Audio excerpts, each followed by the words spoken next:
Malam itu aku resmi jadi janda. Air mataku belum kering saat pintu rumah itu tertutup di belakangku. Tapi yang tidak pernah ia tahu. 2 minggu setelah perceraian itu, aku dinyatakan hamil. Dan anak itu adalah anak lelaki yang selama ini ia dambakan. Assalamualaikum warahmatullahi wabarakatuh.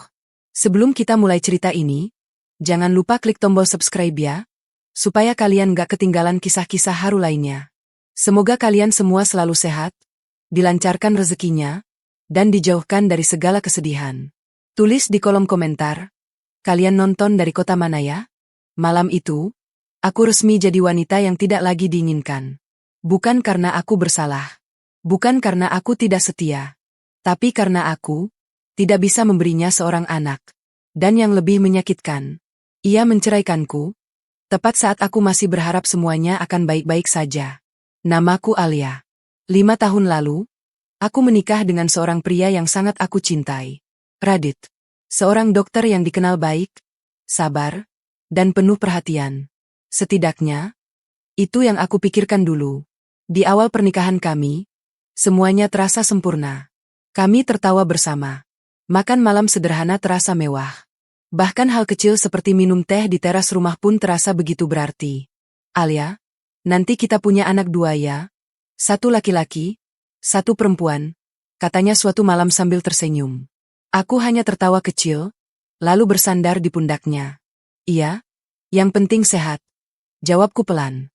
Saat itu, aku tidak pernah menyangka. Kalimat sederhana itu akan menjadi awal dari luka terbesarku. Tahun pertama berlalu. Kami masih bahagia. Tidak ada tekanan. Tidak ada pertanyaan. Semua masih terasa ringan. Namun memasuki tahun kedua, pertanyaan itu mulai datang. Sudah isi belum? Kenapa belum hamil? Mungkin harus cek ke dokter. Awalnya aku hanya tersenyum. Menganggap itu hal biasa. Tapi semakin lama, pertanyaan itu berubah menjadi tekanan. Aku mulai bolak-balik ke dokter. Minum obat. Menjalani terapi. Bahkan sampai mencoba berbagai cara yang disarankan orang. Semuanya aku jalani. Sendiri. Karena Red selalu sibuk. Aku ada jadwal operasi. Katanya setiap kali aku mengajaknya kontrol bersama. Aku mengangguk. Selalu mengerti. Selalu mengalah. Sampai suatu hari, aku memberanikan diri bicara. Mas, kita periksa barengnya. Radit terdiam. Wajahnya langsung berubah. Kamu maksudnya apa? Suaranya dingin. Aku gugup. Aku cuma mau memastikan semuanya baik-baik saja. Dia langsung berdiri. Aku sehat, Alia. Jangan menyalahkan aku. Hatiku langsung terasa diremas. Aku tidak bermaksud menyalahkan. Aku hanya ingin kita menghadapi ini bersama. Tapi sejak hari itu, sesuatu dalam pernikahan kami berubah. Radit mulai sering pulang larut malam. Obrolan kami semakin singkat. Tatapan hangat itu perlahan menghilang. Digantikan oleh sikap dingin yang tidak pernah aku kenal sebelumnya. Aku mencoba bertahan. Aku mencoba memperbaiki semuanya. Tapi solah. Aku berjuang sendirian. Hingga akhirnya, malam itu tiba. Malam yang mengubah segalanya. Hujan turun deras. Angin terasa dingin. Dan rumah itu terasa lebih sunyi dari biasanya. Radit pulang lebih cepat dari biasanya. Tapi bukan dengan senyum. Melainkan dengan wajah yang tidak bisa aku baca. Alia, kita bicara. Jantungku langsung berdegup kencang. Ada sesuatu yang tidak beres. Aku duduk di depannya. Tanganku dingin. Perasaanku tidak enak. Radit menarik napas panjang. Seolah sedang menyiapkan sesuatu yang berat. Alia, aku sudah pikirkan ini lama. Aku menatapnya. Menunggu. Berharap, ini bukan tentang apa yang aku takutkan. Aku ingin kita berpisah. Dunia seakan berhenti. Aku tidak langsung menangis. Aku tidak langsung bicara. Aku hanya diam. Seolah tidak percaya dengan apa yang baru saja aku dengar. Apa? Maksud kamu? Suaraku hampir tidak terdengar. Radit menunduk sebentar, lalu kembali menatapku. Aku butuh keturunan, Alia. Kalimat itu seperti pisau yang ditusukkan pelan ke dalam hatiku.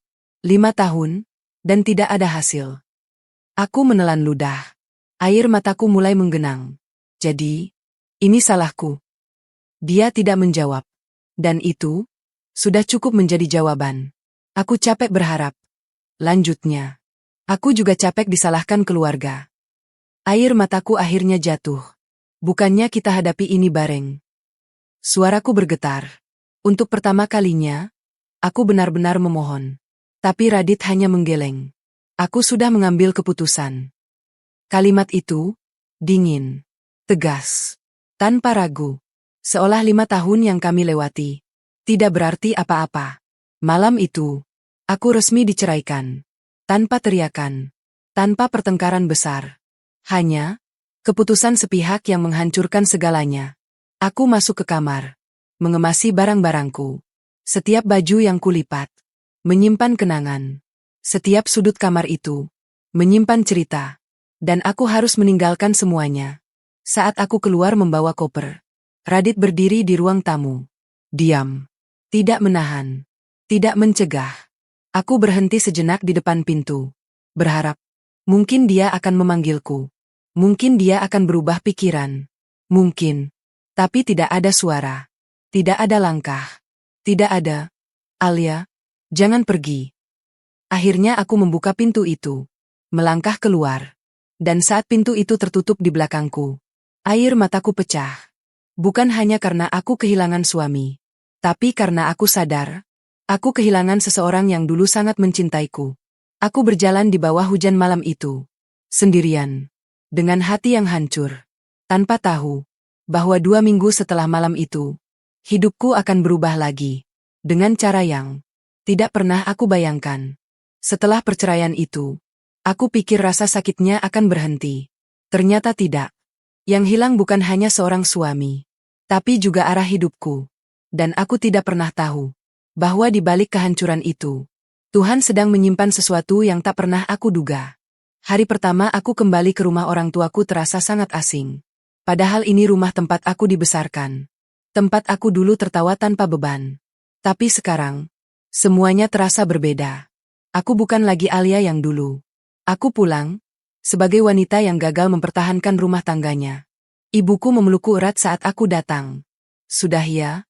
Kamu di rumah saja dulu. Aku hanya mengangguk. Tidak ada tenaga untuk bicara. Tidak ada kekuatan untuk menjelaskan. Karena jujur saja, aku sendiri belum sepenuhnya mengerti apa yang terjadi. Hari-hari berikutnya terasa sangat panjang. Aku bangun pagi, tapi tidak tahu harus melakukan apa. Tidak ada lagi suara Radit yang biasanya bersiap kerja. Tidak ada lagi rutinitas membuatkan sarapan. Tidak ada lagi peran yang selama ini aku jalani dengan sepenuh hati. Aku hanya duduk di kamar, menatap kosong ke arah jendela, mengingat semuanya. Kadang aku membuka ponsel, melihat foto-foto lama, senyum kami, pelukan kami, janji-janji yang dulu terasa begitu nyata. Dan setiap kali itu juga, air mataku jatuh lagi. Sampai suatu malam, aku bermimpi tentang Radit. Dia tersenyum, memanggil namaku seperti dulu. Alia, sini. Aku berlari ke arahnya. Bahagia. Seolah semuanya kembali seperti dulu. Tapi saat aku hampir menyentuh tangannya, dia menghilang. Aku terbangun. Dengan dada sesak. Dan bantal yang basah oleh air mata. Hari demi hari berlalu. Aku mulai mencoba berdamai. Meyakinkan diriku sendiri bahwa ini adalah takdir. Bahwa mungkin memang ini jalan yang harus aku lewati. Namun suatu pagi, sesuatu terasa berbeda. Aku bangun dengan kepala pusing. Perutku terasa mual. Aku berlari ke kamar mandi. Muntah. Awalnya aku menganggap ini biasa. Mungkin hanya masuk angin. Atau aku terlalu banyak pikiran. Ibuku yang melihat langsung mendekat. Kamu kenapa, Alia? Aku menggeleng. Cuma mual sedikit, Bu. Tapi ibuku tidak terlihat yakin. Ia menatapku lama. Seolah sedang memikirkan sesuatu. Alia, terakhir kamu haid kapan? Pertanyaan itu membuatku terdiam. Aku mencoba mengingat. Dan tiba-tiba, jantungku berdegup lebih kencang. Aku tidak ingat. Alia? Suara ibu terdengar lebih serius. Aku menelan ludah. Kayaknya, sudah lama, Bu. Ibuku langsung berdiri. Besok kita beli test pack. Malam itu, aku tidak bisa tidur. Pikiranku kacau. Aku mencoba menyangkal. Tidak mungkin. Ini tidak mungkin terjadi sekarang. Di saat semuanya sudah berakhir. Keesokan paginya, aku berdiri di kamar mandi. Dengan sebuah test pack di tangan. Tanganku gemetar. Napas terasa berat. Aku bahkan takut untuk melihat hasilnya. Beberapa menit terasa seperti berjam-jam. Aku menutup mata. Berusaha menenangkan diri. Dan saat akhirnya aku membuka mata. Dunia seakan berhenti lagi untuk kedua kalinya. 2 garis merah. Jelas. Tidak samar. Aku hamil. Tanganku langsung lemas. Aku terduduk di lantai kamar mandi. Air mataku jatuh tanpa bisa ditahan. Ini anak Radit. Anak yang selama 5 tahun kami tunggu.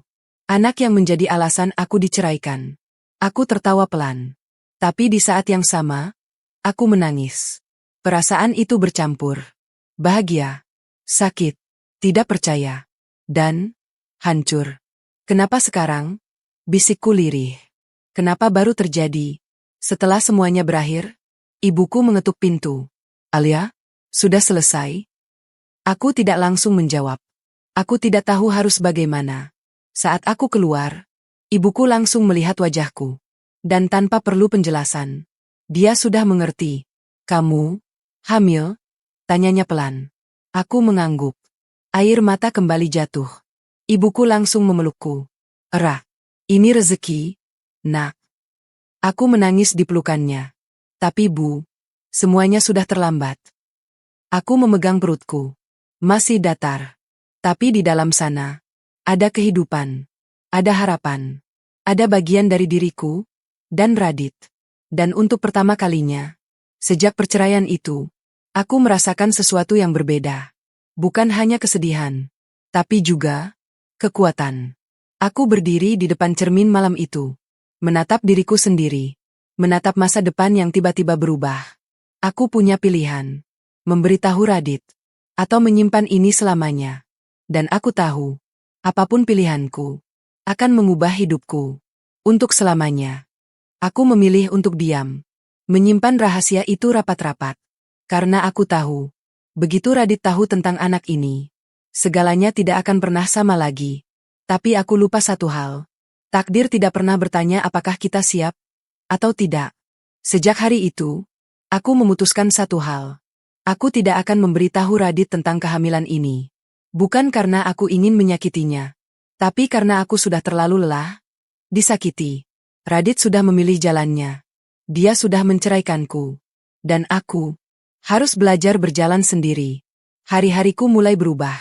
Aku mulai rutin memeriksakan kandunganku. Minum vitamin. Menjaga pola makan.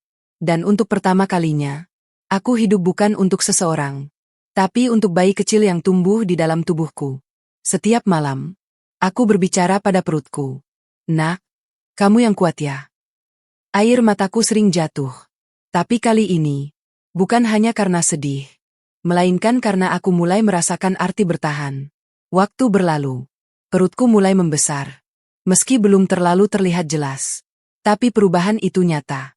Dan aku menjaganya, sendirian. Sampai suatu hari, aku harus kontrol ke rumah sakit. Hari itu cukup ramai. Aku duduk di ruang tunggu. Tanganku memegang perutku pelan. Mencoba menenangkan diri. Dan di saat itulah, sesuatu yang tidak pernah aku harapkan terjadi. Aku mendengar suara yang sangat aku kenal. Ayah, hasilnya belum keluar ya? Aku langsung menoleh. Dan jantungku seakan berhenti. Radit. Dia berdiri tidak jauh dariku. Bersama seorang wanita. Cantik. Berpakaian rapi. Dan dari cara mereka berdiri, aku tahu. Itu istrinya yang baru. Dadaku terasa sesak. Tanganku langsung dingin. Aku ingin pergi. Aku ingin menghindar. Tapi kakiku seolah membeku di tempat. Radit terlihat tegang. Wajahnya tidak setenang dulu. Berbeda. Seolah menyimpan beban. Tak lama, seorang dokter keluar. Memanggil nama wanita itu. Mereka masuk ke dalam ruangan. Aku hanya bisa menunduk. Mencoba menguatkan diri. Beberapa menit kemudian, pintu itu terbuka. Dan yang keluar bukanlah kebahagiaan, melainkan keheningan. Wajah Radit terlihat hancur. Wanita itu menunduk. Dan aku mendengar suara pelan yang membuat jantungku bergetar. Belum ada tanda kehamilan. Aku menutup mulutku. Air mataku hampir jatuh. Ironis. Sangat ironis. Pria yang menceraikanku karena tidak bisa punya anak. Kini berdiri di hadapanku. Dengan kenyataan yang sama. Aku mencoba berdiri. Ingin pergi sebelum dia melihatku. Tapi, terlambat. Alia? Suara itu memanggilku. Pelan. Tidak percaya. Aku berhenti. Perlahan menoleh. Dan untuk pertama kalinya, sejak perceraian itu, aku kembali menatapnya. Matanya membesar. Tatapannya turun ke arah perutku, yang kini mulai terlihat. Ala, kamu. Dia tidak bisa melanjutkan kata-katanya. Aku menarik napas dalam. Berusaha tetap tenang. Permisi, kataku singkat. Aku mencoba melewatinya. Tapi Radit langsung menahan langkahku. Tunggu. Suaranya gemetar. Itu, kamu hamil. Pertanyaan itu akhirnya keluar. Dan dunia seakan diam. Aku tidak menjawab. Hanya menatapnya sebentar. Lalu berkata pelan. Itu bukan urusan kamu lagi. Kalimat itu, seperti tamparan keras. Radit terlihat terpukul. Dia mundur satu langkah. Seolah tidak siap dengan jawabanku. Alia, itu anakku, kan? Suaranya lebih pelan. Lebih dalam. Lebih penuh harap. Aku terdiam. Hatiku bergetar. Tapi aku menguatkan diri. Aku sudah bukan istrimu, Radit. Mataku mulai berkaca-kaca. Dan kamu, sudah punya kehidupan baru. Wanita di sampingnya terlihat terkejut. Menatap kami bergantian. Aku tidak ingin membuat keributan. Aku tidak ingin terlihat lemah. Aku melangkah pergi. Meninggalkan mereka. Meninggalkan masa lalu yang dulu menghancurkanku. Tapi di belakangku, aku mendengar suara Radit. Lebih pelan. Lebih hancur. Alia, maaf. Langkahku sempat terhenti. Hanya 1 detik. Lalu aku melanjutkan berjalan. Tanpa menoleh lagi. Karena aku tahu, kalau aku berhenti, aku akan kembali menjadi Alia yang dulu. Yang selalu mengalah. Yang selalu menunggu. Dan aku tidak mau kembali ke sana. Sejak hari itu, Radit mulai tahu kebenarannya. Dan aku tahu, dia tidak akan tinggal diam. Pertanyaannya sekarang, seberapa jauh dia akan berusaha kembali? Dan, apakah aku masih punya hati untuk memberinya kesempatan kedua? Sejak hari itu, Radit tidak lagi diam. Pria yang dulu dengan mudah melepaskanku, kini justru menjadi orang yang paling keras berusaha untuk kembali. Tapi dia lupa satu hal. Tidak semua yang sudah dilepas bisa kembali dengan utuh. Setelah pertemuan di rumah sakit itu, hidupku tidak lagi tenang. Radit mulai muncul kembali dalam hidupku. Bukan sekali, bukan 2 kali, tapi berkali-kali. Awalnya hanya pesan singkat. Alia, kita perlu bicara. Aku tidak membalas. Lalu telepon. Masuk berkali-kali. Aku diamkan. Sampai akhirnya, dia datang ke rumah orang tuaku. Aku yang saat itu sedang duduk di ruang tamu langsung membeku saat melihatnya berdiri di depan pintu. Ibuku terlihat ragu. Alia, ini, Radit. Aku menarik napas panjang. Menguatkan diri. Biarkan dia masuk, Bu. Radit duduk di hadapanku. Untuk beberapa detik. Tidak ada yang bicara. Hanya tatapan yang penuh dengan ribuan hal yang tak terucap. Alia, aku mau minta maaf. Akhirnya dia membuka suara. Aku tersenyum tipis. Kata itu, dulu sangat aku tunggu. Sekarang, terasa kosong. Maaf karena aku egois. Maaf karena aku tidak mau berjuang bersama kamu. Suaranya mulai bergetar. Aku salah, Alia. Aku menatapnya tenang. Dan kamu baru sadar sekarang. Radit menunduk. Seolah tidak punya jawaban. Aku menderita selama 5 tahun. Radit.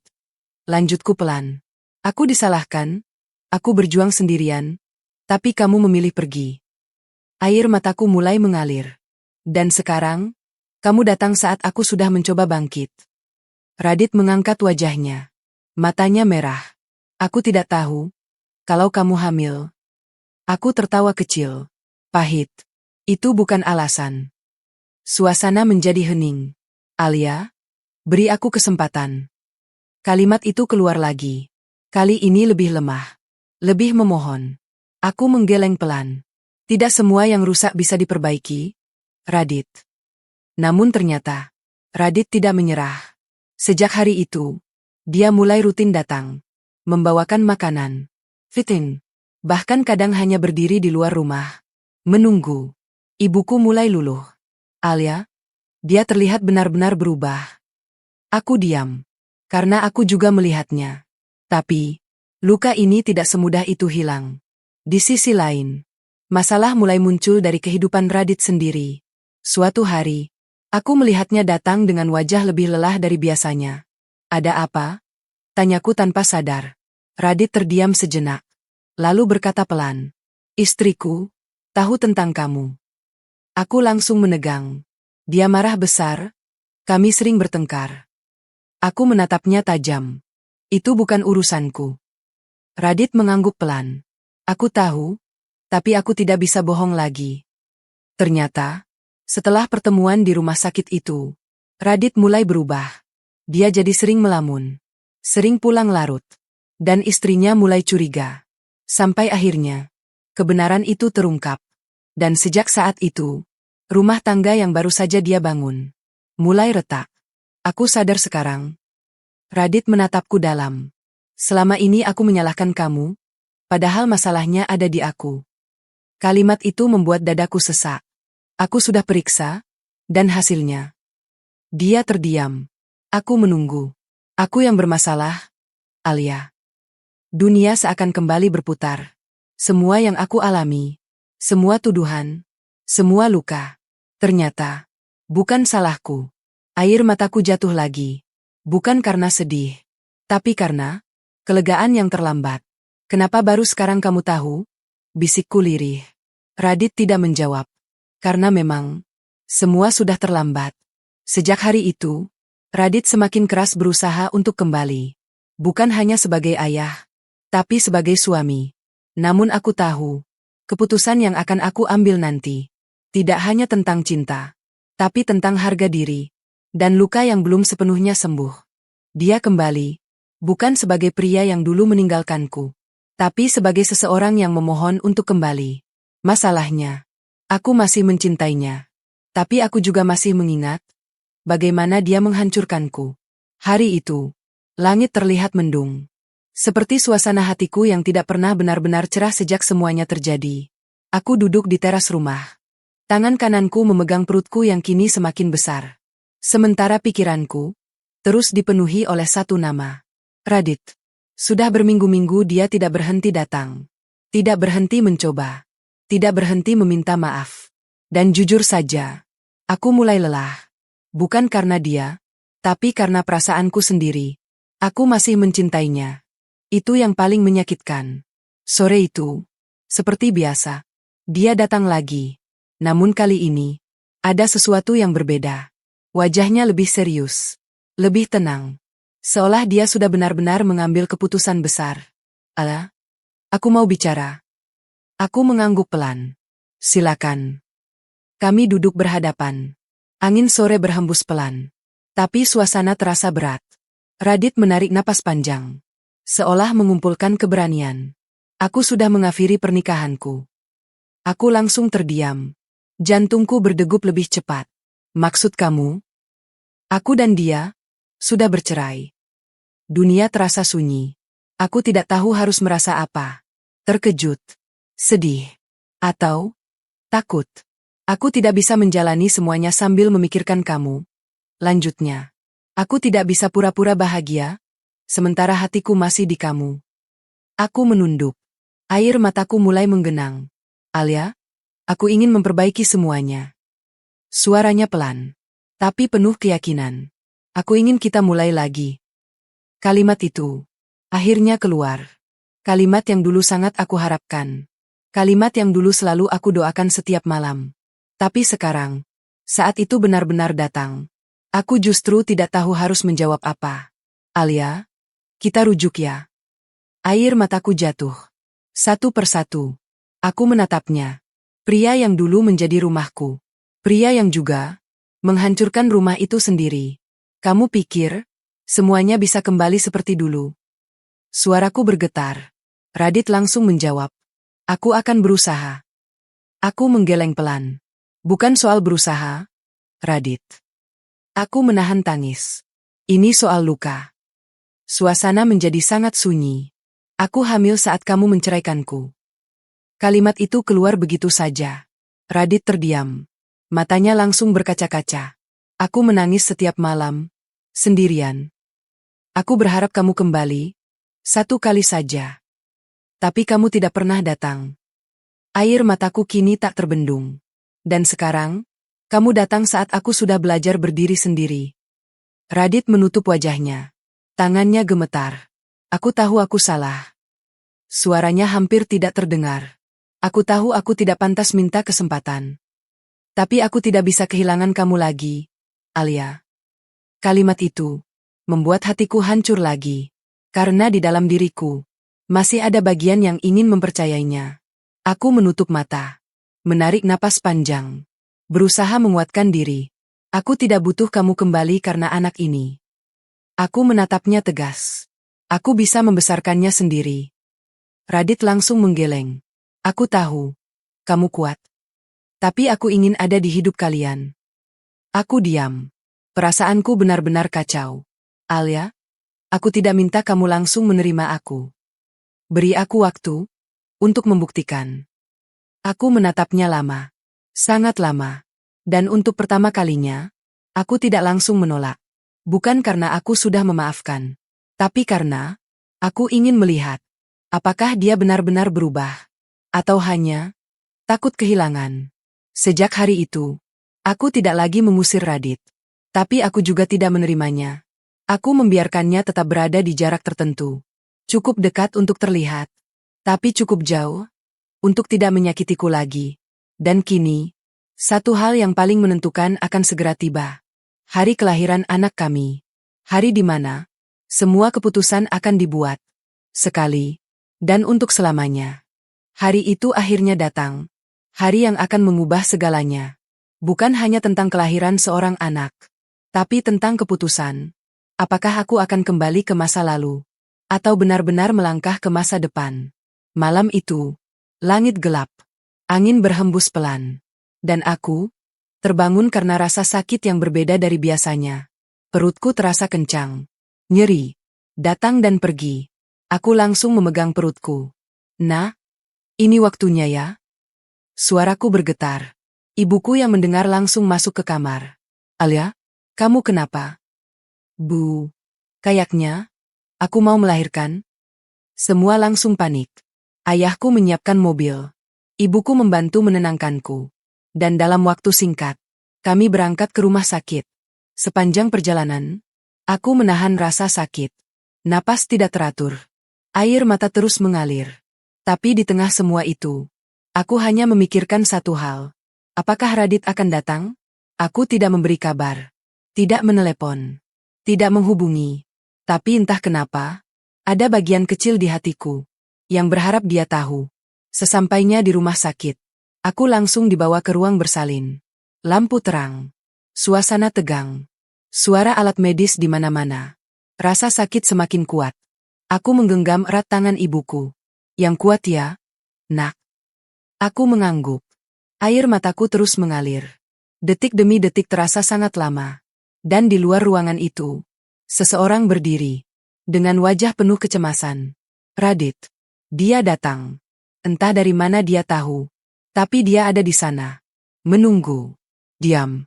Dengan mata yang tidak lepas dari pintu ruang bersalin. Untuk pertama kalinya, dia merasakan apa yang dulu aku rasakan. Menunggu. Tak berdaya. Dan penuh harap. Di dalam ruangan, aku berjuang. Dengan seluruh tenagaku. Dengan seluruh air mata. Satu kali lagi, Bu Alia, dorong.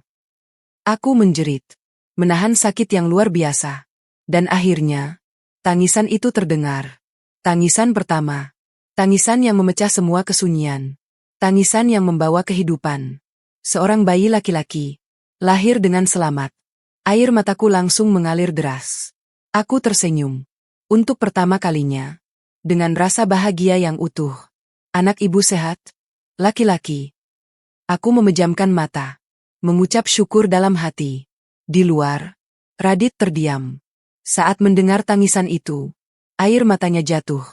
Beberapa saat kemudian, dia diizinkan masuk. Langkahnya pelan, ragu, seolah takut. Semua ini hanya mimpi. Saat dia melihat bayi itu, dia langsung menangis. Itu, anak kita? Aku mengangguk pelan. Radit mendekat. Tangannya gemetar saat menyentuh bayi itu. Maafkan aku.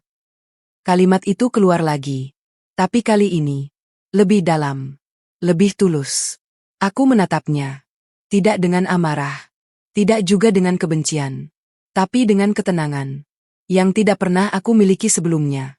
Aku sudah memaafkan kamu, Radit. Dia langsung menatapku. Ada harapan di matanya.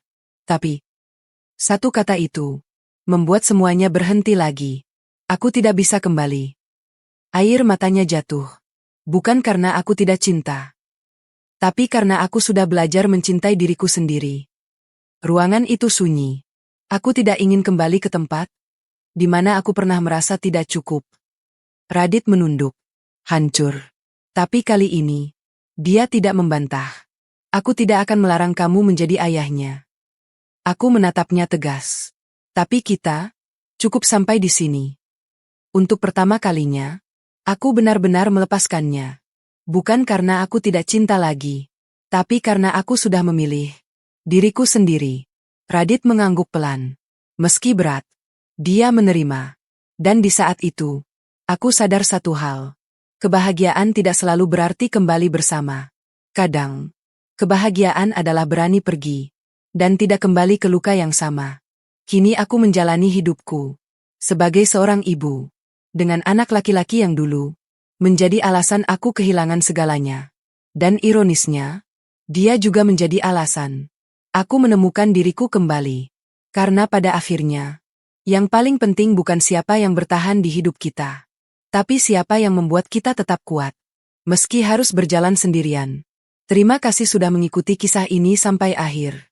Kalau cerita ini menyentuh hati kalian, jangan lupa subscribe, like, dan share ya. Tulis di komentar.